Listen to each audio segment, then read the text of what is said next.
വയനാട് മുണ്ടക്കൈ ദുരന്തത്തിൽ ഉൾപ്പെട്ട പാലക്കാട്ടുകാരന്റെ മൃതദേഹം തിരിച്ചറിഞ്ഞു.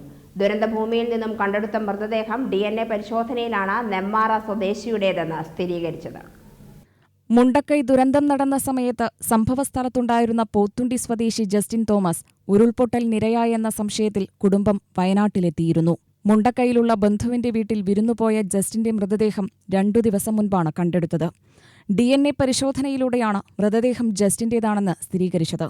നെല്ലിശോട് കളത്തിൽപ്പറമ്പിൽ വീട്ടിൽ സെബാസ്റ്റ്യൻ ഷീജ ദമ്പതികളുടെ ഏകമകനാണ് മരണപ്പെട്ട 26-കാരൻ ജസ്റ്റിൻ.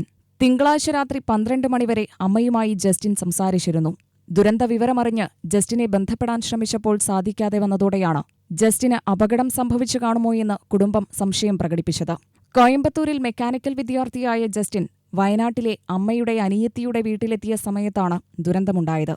കുടുംബം ഭയപ്പെട്ടതുപോലെ തന്നെ കുത്തിയൊഴുകിയെത്തിയ മലവെള്ളം ജസ്റ്റിന്റെയും ജീവനെടുത്തു. മുണ്ടക്കൈ LP സ്കൂളിന് സമീപത്താണ് ബന്ധുവിന്റെ വീട്. വയനാട്ടിൽ എസ്റ്റേറ്റ് തൊഴിലാളികളാണിവർ. ഈ കുടുംബത്തിലെ 4 പേരാണ് ദുരന്തത്തിൽപ്പെട്ടത്. ഇതിൽ ജസ്റ്റിൻ ഉൾപ്പെടെ 3 പേർ മരിച്ചു. ഒരാൾ ചികിത്സയിലാണ്. നിനച്ചിരിക്കാതെയുള്ള ജസ്റ്റിന്റെ വേർപാടും തങ്ങളുടെ ഏകമകൻ ദുരന്തത്തിനിരയായതിലുള്ള മാതാപിതാക്കളുടെ വിലാപവും ഒരു നാടിന്റെ നൊമ്പരമാവുകയാണ്. പോസ്റ്റ്മോർട്ടം നടപടികൾ പൂർത്തിയായ ശേഷം വിട്ടുകിട്ടിയ മൃതദേഹവുമായി ബന്ധുക്കൾ നാട്ടിലെത്തുമ്പോൾ മൂകസാക്ഷിയായി ആ നാട്. അകമ്പാടം മല്ലയിടയൻ പള്ളിയിലാണ് സംസ്കാരം.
UTV news, Palakkad.